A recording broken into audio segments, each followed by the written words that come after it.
ছিনতাইবাজিরও training দিতে হয়, কিভাবে ছিনতাই করা যায়।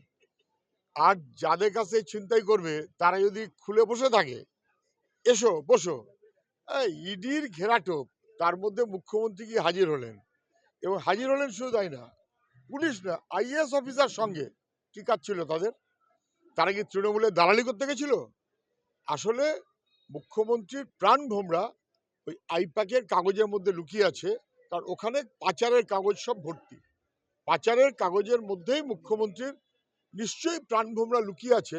তা না হলে ঘুম থেকে উঠে অ্যারেঞ্জমেন্ট ফিট করে কাগজ নিয়ে সব নিয়ে এসেছি, লেখে আয়া নাকি কি বললেন, নিয়ে উনি পালালেন। বলেছিলেন সিপিএম এর ফাইল খুলবেন, দেখা গেল মুখ্যমন্ত্রী নিজের ফাইল নিয়ে পালালেন। প্রশাসনের বিরুদ্ধে মুখ্যমন্ত্রীর বিরুদ্ধে কেস করছে, মুখ্যমন্ত্রীর বিরুদ্ধে করছে, প্রশাসনের বিরুদ্ধে কেস, কিভাবে? সব নাটকবাজি, আনলিমিটেড নাটকবাজি দেখে দেখে মানুষ ক্লান্ত হয়ে গেল। এটা ভোটের জন্য নাটকবাজি, এবং সেই কারণে ইডি মুখ্যমন্ত্রীর বিরুদ্ধে কেস করে, মুখ্যমন্ত্রী ইডির বিরুদ্ধে কেস করে, কিন্তু ইডির ঘেরাটোপের মাঝখান থেকে মুখ্যমন্ত্রী কাগজ নিয়ে বেরিয়েও আসতে পারে।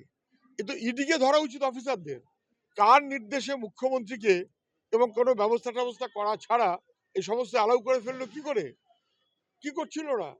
এবং তারপর এই দুজনেই কেস করেছি ভাব, লড়াই ভাব, আবার কোর্টে গিয়ে একটা এমন ব্যবস্থা করব যে মোটামুটি 7 দিনের জন্য সব জল ঠান্ডা, 14ই জানুয়ারি নাকি কি একটা ডেট পিছিয়ে গেল। এই সবটাই একটা নাটকবাজির অংশ, যাতে আবার 3-4-5 দিন টাইম পায় এই ঘেরাটোপের মধ্যে থেকে দুর্নীতি এবং 2 নম্বরই কাজের প্রশ্রয় দেওয়ার জন্য। এবার নির্বাচনের মূল ইস্যু কি হবে? দুর্নীতি, চাকরিহীনতা, চাকরি চলে যাওয়া, নাকি এই এসআইআর আর আপনার এই ইডি?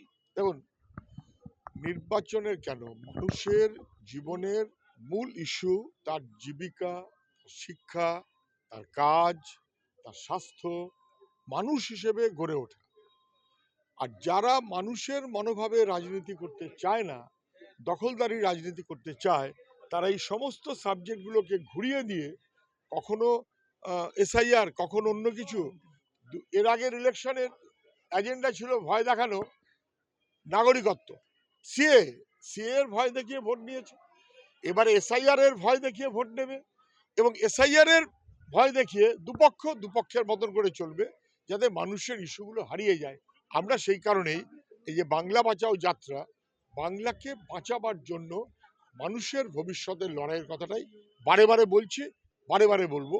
মানুষ বুঝতে পারছেন, বাকি সব নাটকের মধ্যে শিক্ষা, কাজ, ওই প্রশ্নে মানুষকে এগোতে হবে। দেখুন, পরপর গোটা 5 জুট মিল বন্ধ হয়েছে এই শিল্পাঞ্চলে, ইনক্লুডিং প্রবর্তক জুট মিল, এবং এটা না বুঝবার কোনো কারণ নেই যে সরকারের কোনো হেলদোল নেই। দুর্ভাগ্য হচ্ছে এমএলএ এমপিরা সব চুপ, ঘুমোচ্ছে, আর রাস্তায় লড়ে যাচ্ছে সিআইটিউ শ্রমিকদের সঙ্গে নিয়ে। কালকেও তাই, একেবারে বিক্ষোভ, দপ্তরে হাজির হওয়া, কিন্তু কোথায় সরকার, কোথায় এমএলএ, কোথায় এমপি? তারা সব মালিকের হয়ে দালালি করছে। দেখুন, প্রধানমন্ত্রী অথবা বিজেপি নেতাদের, আপনি পশ্চিমবাংলায় কলকারখানা যা বন্ধ হচ্ছে, বিরোধী দল হিসেবে তাদের কোনো ভূমিকা নেই, যেমন সরকারের নেই তাদেরও নেই। এবারে লোকে বলছে যে আচ্ছা তাহলে প্রধানমন্ত্রী কি সিঙ্গুরে আসছেন? হ্যাঁ আসছেন। কেন আসছেন? উনি যদি আসেন, ওনার উচিত বুকের মধ্যে ওই ছবিটা বড় করে ছাপিয়ে নিয়ে আসা, যে মুখ্যমন্ত্রী এবং রাজনাথ সিং, মমতা ব্যানার্জি, রাজনাথ সিং ফুসফুস করছে কি করে বাংলার শিল্প ধ্বংস করা যায়। আর সিঙ্গুরের অটো হাব, সেটাকে লক স্টক অ্যান্ড ব্যারেল তৈরি হয়ে যাওয়ার পরেও ধ্বংস করে ওটা কি করে মোদিকে ভেট দেয়া যায়, ওইটা মোদিকে ভেট দিয়েছিল মোদি প্রধানমন্ত্রী হওয়ার আগে। মুখ্যমন্ত্রী পশ্চিমবাংলাকে ধ্বংস করে, যুবকের স্বপ্নকে ধ্বংস করে মোদিজিকে ভেট পাঠিয়েছিলেন, এবং তার দায় মোদিজিকেও স্বীকার করতে হবে, তার দায় মমতাকেও স্বীকার করতে হবে। খালি কুমিরের কান্না করে লাভ নেই। বাংলাকে ধ্বংস করার নায়িকা যদি মমতা ব্যানার্জি হন, তাহলে নায়ক রাজনাথ সিং সহ বিজেপি। এমএলএ কোথায়? মদন মিত্র, সৌগত রায় ঘুমিয়ে পড়েছেন। ওখানে দিদিমণি বলেছে এই ইডি টিডি নিয়ে একটু রাস্তায় না নামলে মান সম্মান থাকছে না, সিট পেতে অসুবিধা হবে। ওটার জন্য রাস্তায় যারা থাকেন মানুষের ইস্যুতে যারা রাস্তায় থাকেন না, প্রবর্তক জুট মিল বন্ধ হলে যারা কিচ্ছু করেন না, মানুষ বুঝে নেবে তাদের এমএলএ এমপি এসব দাঁড় করানো মানে আসলে মানুষের বিপদ বাড়ানো। এতে কি সেটিং তত্ত্বটা আরো প্রকট হচ্ছে না? আপনারা যে সেটিং তত্ত্ব বলছেন যে দেখুন এই সেই আমার অভয়ার থেকে শুরু দেখুন করে গত কয়লা চুরি, চিটফান্ড কাণ্ড 11 বছর হয়ে গেল, কি হলো আজ পর্যন্ত? নারদ কাণ্ড 10 বছর, 2016 সাল, কি হলো? প্রায় 10 বছর। গরু চুরি, কয়লা চুরি, পাথর চুরি, সোনা চুরি, চাকরি চুরি, একেবারে প্রধানমন্ত্রী আসছেন সব দেখে নেব, স্বরাষ্ট্রমন্ত্রী আসছেন সব দেখে নেব, ওরা হেলিকপ্টার আর প্লেনে করে খালি ঘুরে বেড়াচ্ছেন। হিসেবের কিছু নেই, বিচারের কিছু নেই, প্রভাবশালীদের শাস্তির কোনো ব্যবস্থা নেই।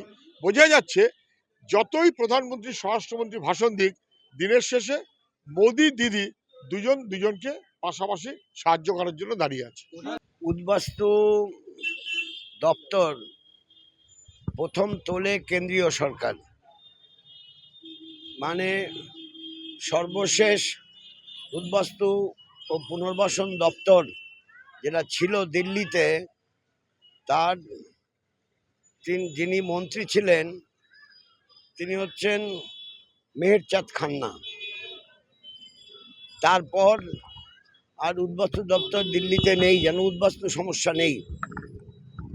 আর রাজ্যে বামফ্রন্ট সরকার থাকাকালীন উদ্বাস্তু দপ্তর ছিল। তৃণমূল সরকার আসার পর উদ্বাস্তু সমস্যার সমাধান হয়ে গেছে বলে মনে করছে। এবার 20তম সম্মেলনে তারা কেন্দ্রীয় সরকারের কাছে 8 দফা দাবি পেশ করছে এবং রাজ্য সরকারের কাছে 16 দফা দাবি পেশ করছে।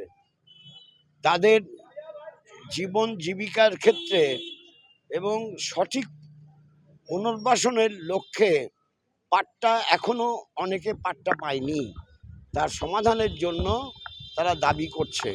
ফলে এই রাজ্যের যে এই 20তম সম্মেলন, এই সম্মেলন সেই অর্থে গুরুত্বপূর্ণ।